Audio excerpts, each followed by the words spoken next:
And you could zoom out to check if the lighting looks correct to you. Control minus again. And in general, if you zoom out, you could kind of get a sense if there's some place that you made a mistake in the lighting or whatnot. And so far, it looks somewhat okay. And for the top half of the body is generally complete. Of course, we'll go back and do little details of cell shading here and there.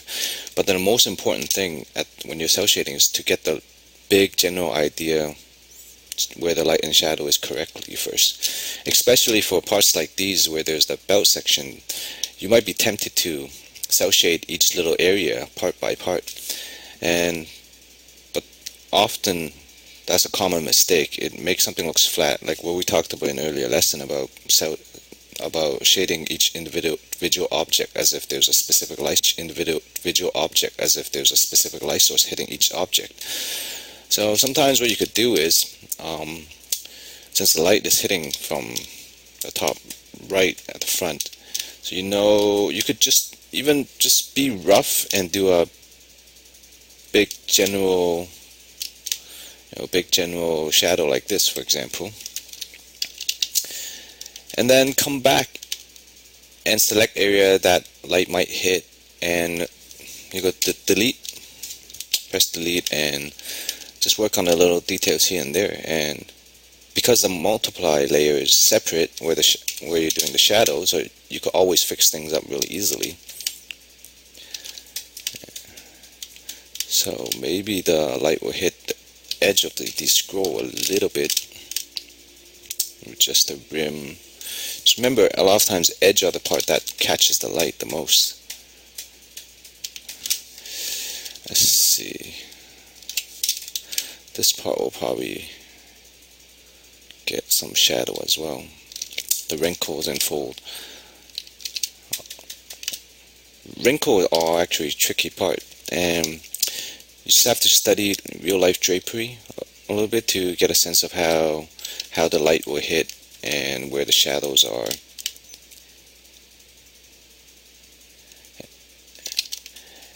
And like I mentioned at the beginning of the lesson, I purposely do the line layer kind of rough so I could actually use the shadow to draw the shape that I want. And for these little teeth-like places, it's really rough. So when you're selecting the shadow, you could use the shadow to make it cleaner. And since this belt area, the cloth is kind of bunched up together because of the belt, so there's going to be some more wrinkles happening here.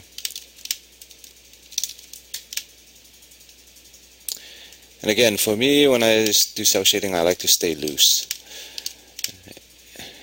And this is just my personal method of doing it.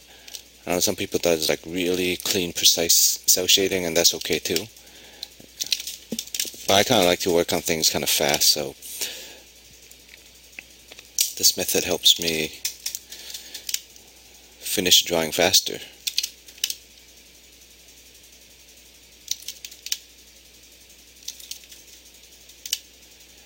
Let's see. Sometimes when I do cell shading, it's kind of like sculpture, because you're actually selecting little chunks and just filling with shadow to create the forms. It's kind of like you're just chiseling piece by piece to see what feels right. And every shadow that you add, you'll give the character or whatever object a three-dimensional shape as you go along.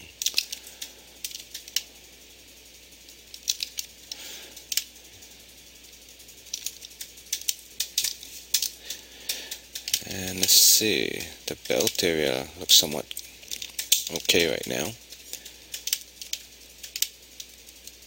And remember cast shadow, since this drapery is somewhat a little bit of distance away from the leg, so the shadow it will have a cast shadow that looks something like that. And there's a lot of little things that you just have to practice. For example, kneecap. you probably have a specific way that you render kneecap, and all the shadows are basically determined by how the anatomy is, how the shape of the kneecap is, and how you have to know that for the leg there's a calf area where, actually the calf area is here, where there's where the muscle will be, so you know where to put the shadow at. This part is actually kind of wrong. This calf is way too long. I should probably be moving the back over, moving the bottom of the leg up a little bit, but I'll probably correct that in a little bit.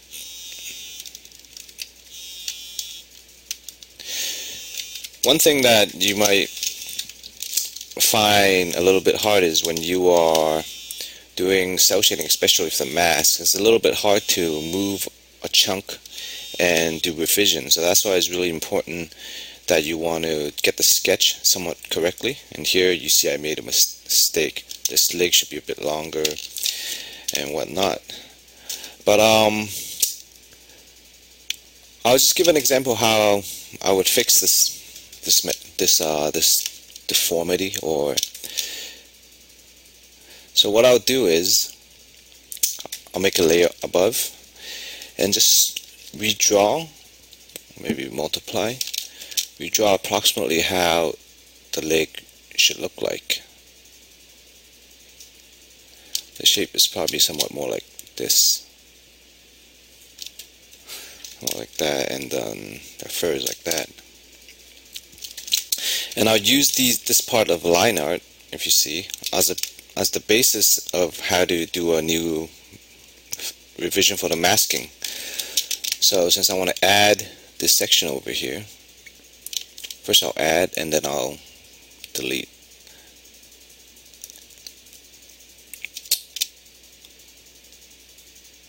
And remember, add is by filling with white. So here I'll be filling with white. You see that it gets a little bit complicated because the bottom I didn't fill with anything, so it just shows up as a gray. So what you want to do is go back to base layer and select what you have as a color and fill the selection. And then you see there's these extra area here, and this is where you'll use a black to get rid of the mask. You select this area.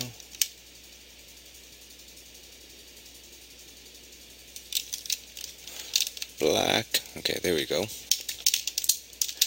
It's filled it with black. So you probably have to move the kneecap a little bit. So let me just fix it a little bit more.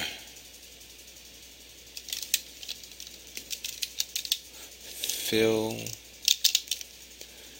Here we go. Since the kneecap should be here, the actual shape of the leg is a little bit wrong in general.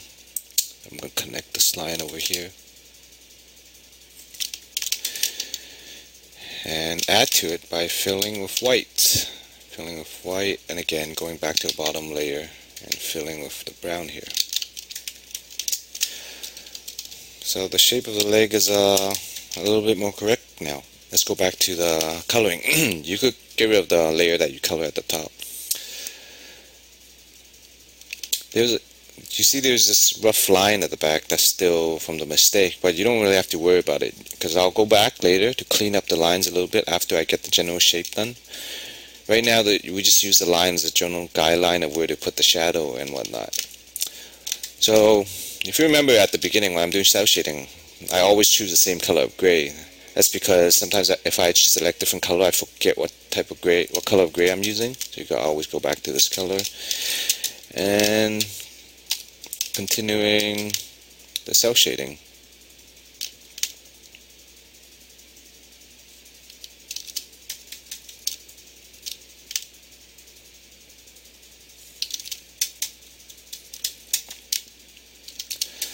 Let's see. I like to jump around to different areas and just come back to it.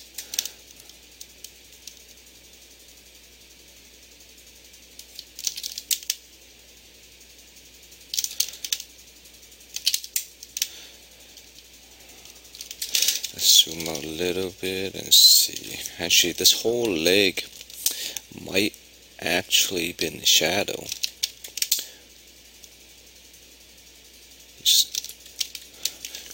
I'm assuming the light is pretty much above the shoulder, so the body will cover a lot of the light, whereas the front of the leg will, since it sticks out, it'll catch where the light is.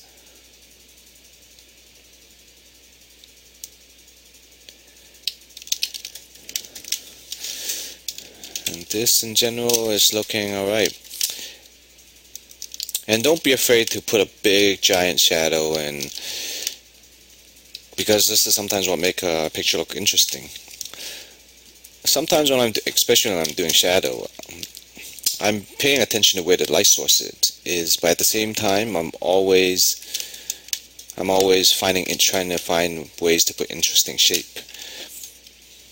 Whereas there's this big light chunk and there's this shadow area, so that you can make an interesting shape from it.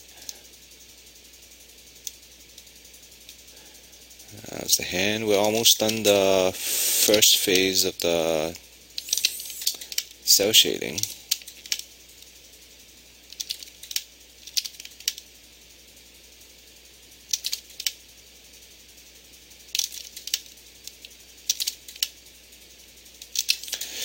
Let's see. This part of the shoulder might actually be hidden in shadow. Now let's zoom out and see if the lighting looks right in general. Okay, I think it looks alright. So let's move on to work on a little bit of details. This character is not that complicated, so you don't really have to go that much into detail, but just stuff like this hoop right here. Okay, the hoop right here, there's a little bit of shadow here, obviously. And just these little sections of the belt. And probably the muscle, we'll want to define it a little bit. Another thing that you should remember is, it's not always the good idea to go super detail into the cell shading. You don't want it to get too complicated. And this is just something that you have to determine yourself how far you want to take it and what style you're going for. Sometimes if you get the thing about cell shading is it's supposed to be simple and clean. If you go too detailed, it will lose the simplicity, the simplicity of cell shading. So let's see. Remember, you can always delete chunks.